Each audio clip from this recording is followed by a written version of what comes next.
नमस्कार विद्यार्थी मित्रों। आज हम दूसरा चैप्टर आज देखेंगे हिंदी में। धोरण 8 में हिंदी में आज दूसरा चैप्टर हम आज देखेंगे। तो पहले चैप्टर में हमने पत्र एवं डायरी, उसमें हमने पत्र लेखन कैसे किया जाता है, जिसमें बहुत सारे पत्र हमने देखे थे। बधाई पत्र देखे थे, प्रार्थना पत्र देखे थे, ऐसे बहुत सारे पत्र एवं डायरी देखे थे। अब हम दूसरा चैप्टर आज हम देखेंगे। तो दूसरे चैप्टर का नाम है कच्छ की सैर।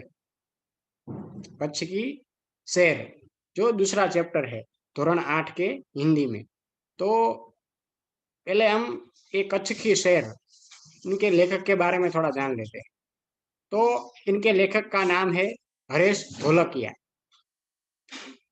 तो ये जो आपके सामने स्क्रीन पर यहाँ हरेश ढोलकिया जी का चित्र बताया गया है। और पहले हम ये हरेश ढोलकिया के बारे में थोड़ा जान लेते हैं। तो पहले हम ये लेखक में का जन्म कहाँ हुआ था और उन्होंने कौन कौन सी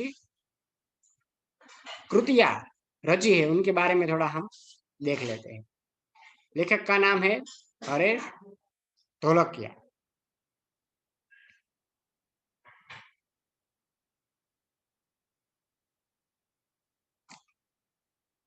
अब हम इनके बारे में थोड़ा जानते हैं। कच्छ निवासी हरेश ढोलकिया अध्यापक थे। शिक्षकत्व आपकी पहचान बन गई है। पूर्व राष्ट्रपति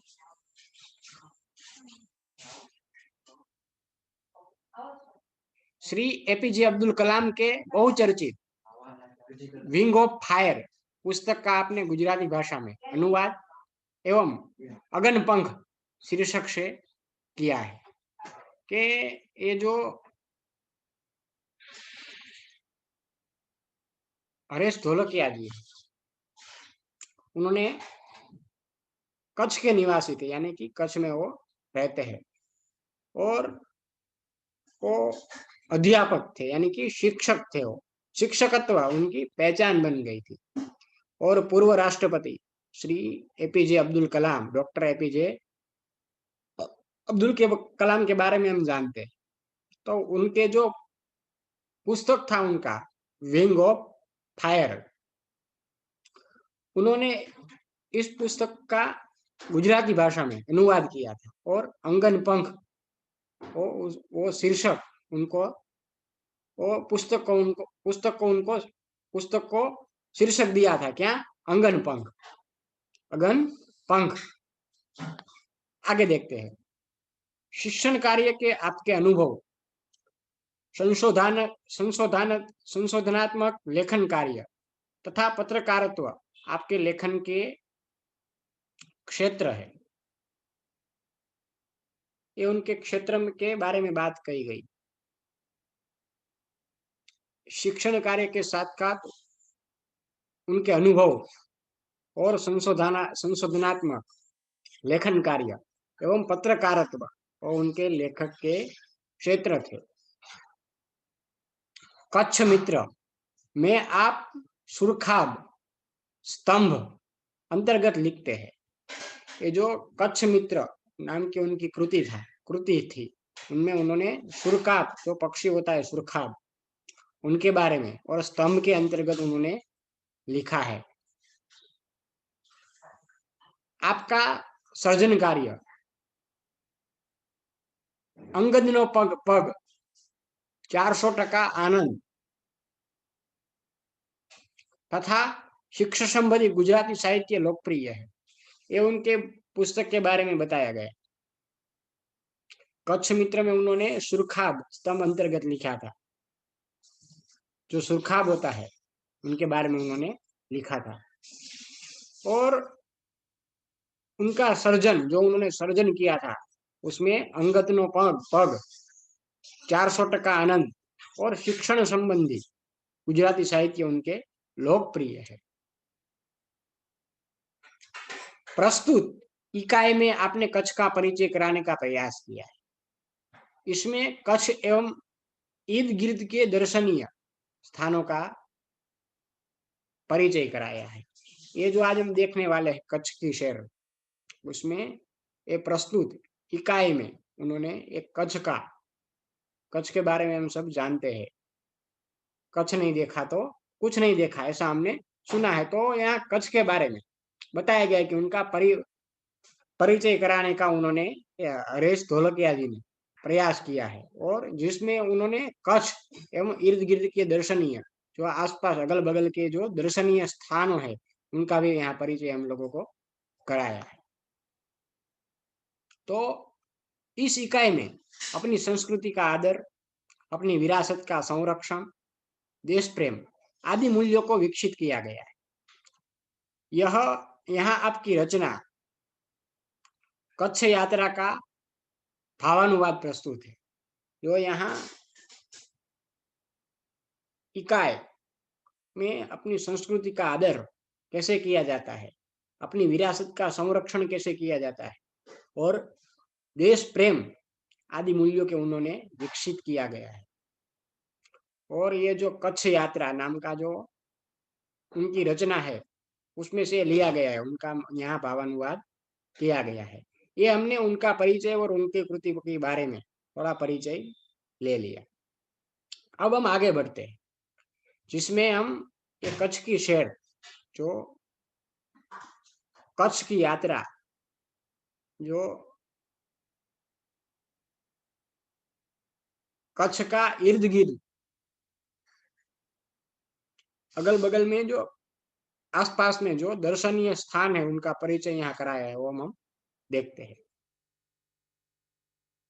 यहाँ हमारे सामने एक पिक्चर भी रखा गया है, जिसमें बहुत सारे पक्षी है,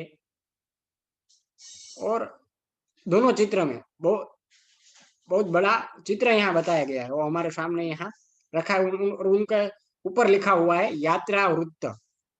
हम देखते हैं, चलिए, कि ये जो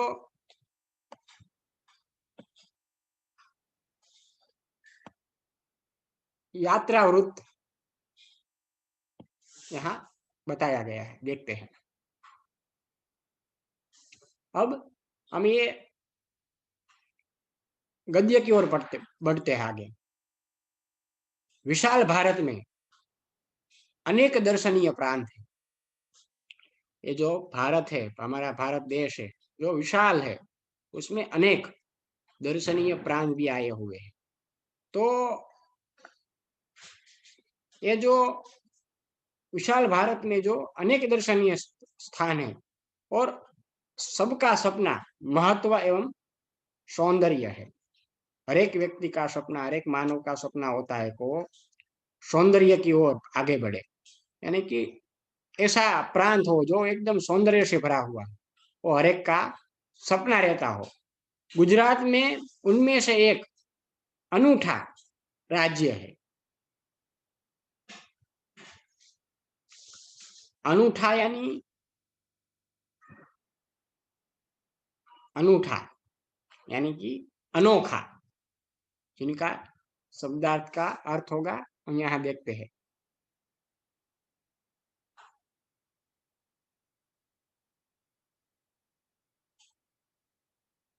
अनोखा यानी विशिष्ट, अनोखा यानी विशिष्ट, एक विशिष्ट राज्य है गुजरात में, उनमें से एक विशिष्ट राज्य है। गुजरात का एक विशिष्ट जिला है कच्छ। गुजरात एक अनोखा विशिष्ट राज्य तो है ही, लेकिन उस उनमें गुजरात में भी एक विशिष्ट जिला है जिनका नाम है कच्छ, जो गुजरात का अत्यंत रमणीय प्रदेश, यात्रियों के लिए कच्छ आकर्षण का केंद्र है। इसका पौराणिक महत्व भी कम नहीं। अनेक दर्शनीय स्थानों के वैविध्य के कारण इसे म्यूजियम यानी कि संग्रहालय कह सकते हैं। ये जो गुजरात का जो अत्यंत रमणीय प्रदेश है कच्छ, वो यात्रियों के लिए वो आकर्षण का केंद्र है जो कच्छ है वो। और इसका पौराणिक महत्व भी कुछ कम नहीं है, क्योंकि यहाँ अनेक दर्शनीय स्थानों के विविध्य के लिए कारण उसे म्यूजियम यानी कि संग्रहालय भी हम कह सकते हैं। आगे बढ़ते हैं।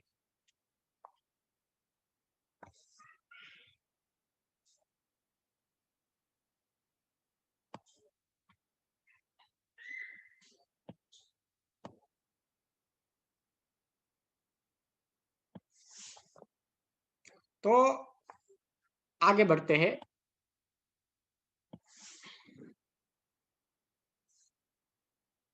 कच्छ में प्रवेश करते ही हमें रेगिस्तान के दो भाग दिखने को मिलते हैं। एक छोटा रेगिस्तान और दूसरा बड़ा रेगिस्तान।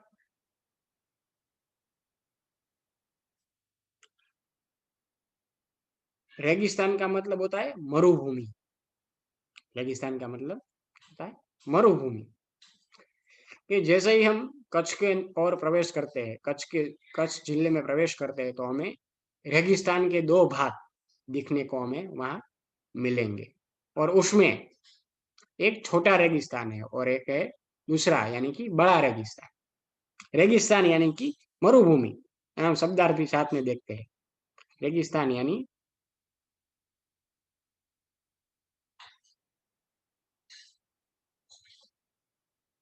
मरुभूमि। जैसे ही हम उसमें प्रवेश करते हैं, हमें रेगिस्तान का एक छोटा और दूसरा बड़ा रेगिस्तान हमें देखने को मिलेगा। इन दोनों में रेगिस्तान जैसा कोई लक्षण नहीं दिखाई देता। रेत कहीं नजर नहीं आती। अतः यह अनूठा रेगिस्तान है। अनूठा यानी अनोखा, हमने देखा था विशिष्ट। कि जो हमें रेगिस्तान दिखाई दे रहा है, हम जैसे ही कच्छ में प्रवेश करते हैं तो हमें एक छोटा और बड़ा जो रेगिस्तान दिखाई देता है, उसमें इनमें कोई भी ऐसा कोई लक्षण नहीं है कि ऐसे कहकर हम कह सके कि ये रेगिस्तान है। ऐसा कोई भी लक्षण वहां नहीं दिखाई देता कहीं भी। रेगिस्तान के बारे में हम जानते हैं कि रेगिस्तान जहाँ होगा वहां हमने बहुत सारे न्यूज में, यानी कि आपने भी देखा ही होगा, रेगिस्तान में बहुत सारी रेत होती है। तो यहाँ जो ये छोटा और बड़ा जो रेगिस्तान दिखाई देता है कच्छ में, वो किसी भी लक्षण से वो नहीं किया जा सकता कि ये रेगिस्तान है, क्योंकि वहां रेत भी कहीं नजर नहीं आती। अतः ये अनूठा रेगिस्तान है, यानी कि एक अनोखा रेगिस्तान है। आगे देखते हैं। सामख्याली को हम कच्छ का प्रवेश द्वार कह सकते हैं। कच्छ की यात्रा यहीं से आरंभ होती है। यहाँ से उत्तर दिशा की ओर यात्रा का प्रारंभ होता है। रापर रापर से धोलावीरा पहुंचते ही हमारी प्राचीन संस्कृति मोहेजो दड़ो का स्मरण हो जाता है। यह स्थान 5000 वर्ष के अवशेषों का अंग है। इस प्राचीन नगरी के दर्शन से ही हम चकित रह जाते हैं। हमें प्राचीनता में आधुनिकता के दर्शन होते हैं कि ये जो सामख्याली है वो कच्छ का वो प्रवेश द्वार भी हम कह सकते हैं, क्योंकि यहाँ से ही कच्छ की यात्रा प्रारंभ होती है। और यहाँ से हम जैसे ही उत्तर दिशा की ओर प्रारंभ होते हैं, हमने रापर और धोलावीरा हम पहुंचते हैं, तो वहां हमारी प्राचीन संस्कृति हमें मोहनजोदड़ो का स्मरण होता है। यह स्थान 5000 वर्ष के अवशेषों का अंग है। जो ये धोलावीरा इनके बारे में बात कर रहे हैं, वो 5000 वर्ष के अवशेषों का एक अंग है। और इस प्राचीन नगरी के दर्शन से ही हम चकित रह जाते हैं कि यह प्राचीनता, ये आधुनिकता के भी दर्शन वहां हमें होते हैं। ये धोलावीरा के बारे में हमने जाना कि जो 500 वर्ष के अवशेषों का एक अंग है, जो मोहनजोदड़ो का हमें स्मरण भी वहां होता है। आगे बढ़ते हैं। अब आगे बढ़ते हैं कि सामख्याली से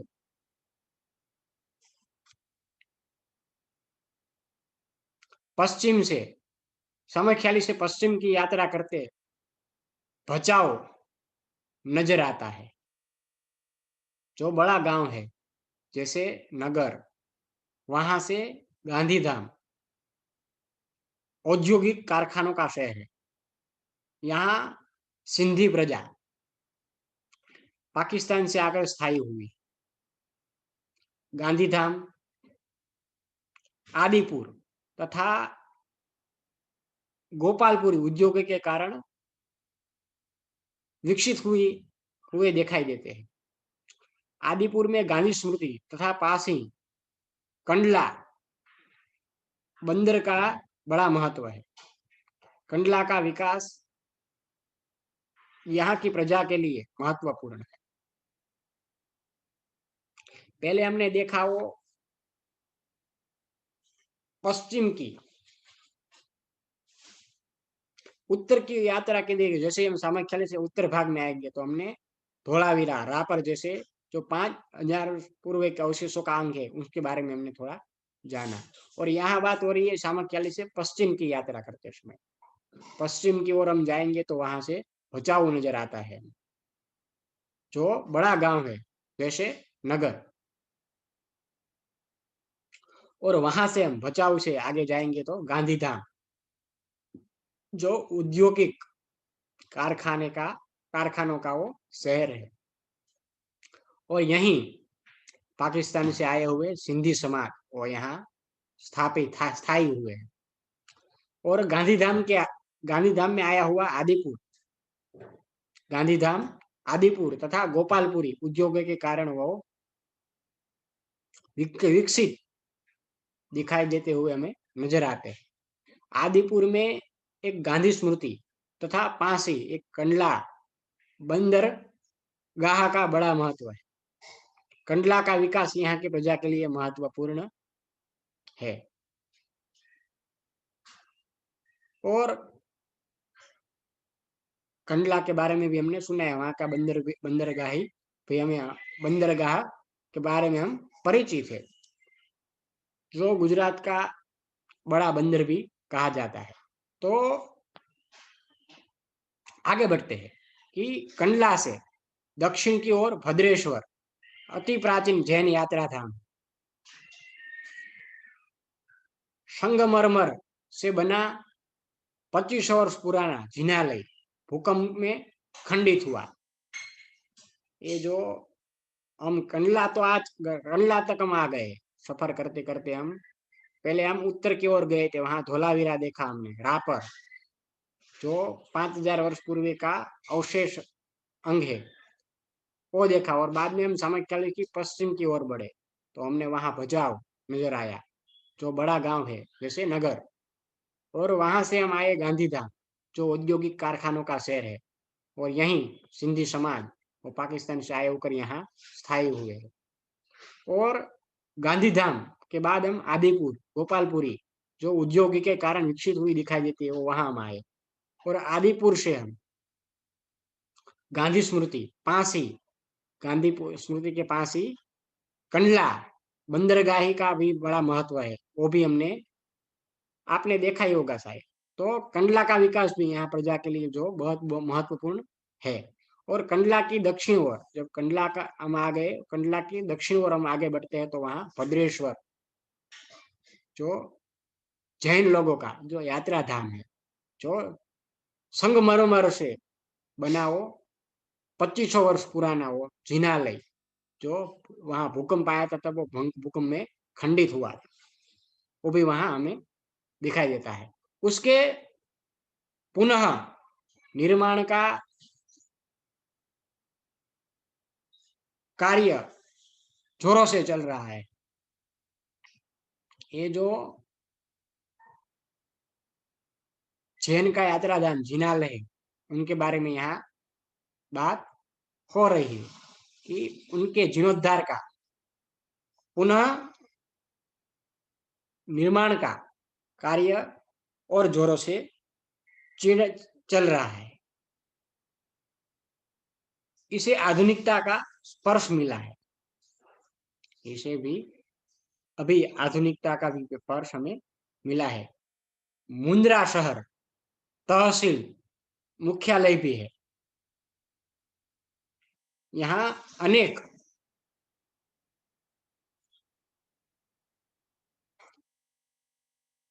उद्योगों के कारण विकास की दिशा खुली है। समुद्र के किनारे बंदरगाह विकसित हुआ है।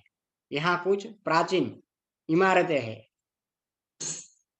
समुद्र के किनारे तटीय यात्रा करते हुए हम मांडवी पहुंचे। मांडवी अति सुंदर बंदरगाह है, बड़ा प्राचीन नगर है। यह शहर राजा के महल, पवन चक्किया तथा समुद्र तट के कारण अधिक दर्शनीय बना है।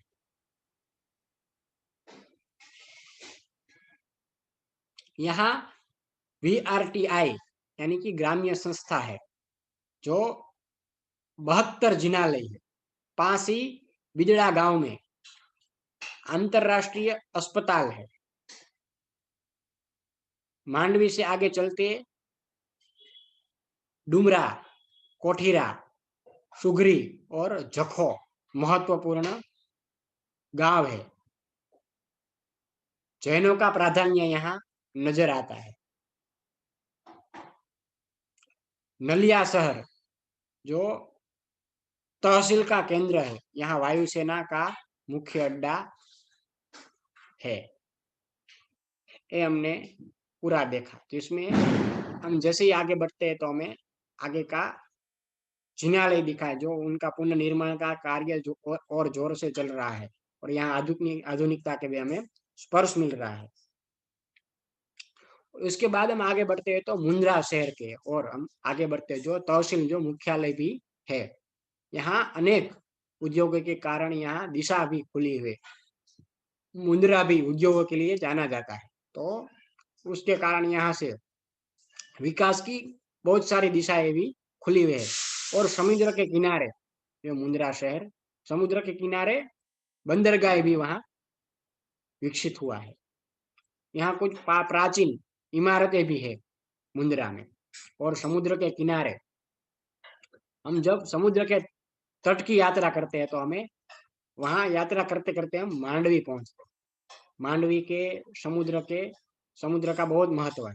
समुद्र जो बहुत उनका मांडवी का जो समुद्र है, उनके बारे में हमने बहुत कुछ जाना है कि वो बहुत सुंदर बंदरगाह है। और बड़ा वो मांडवी जो है वो बड़ा भी प्राचीन नगर भी है। और यह जो शहर है मांडवी, वो राजा के महल, पवन चक्किया तथा समुद्र तट के कारण वो अधिक दर्शनीय भी बना हुआ है। और यहाँ VRTI नाम की कोई ग्राम्य संस्था है, जो और 72 जिनालय भी यहाँ है। और पास ही बिदड़ा गांव में, जो यहाँ के पास मांडवी के पास आया हुआ बिदड़ा गांव में अंतरराष्ट्रीय अस्पताल भी वहाँ है।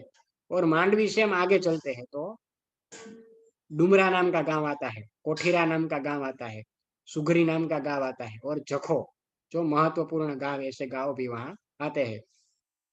और यहाँ हम जहाँ भी देखेंगे वहाँ जैनों का हमें प्राधान्य यहाँ नजर आता है।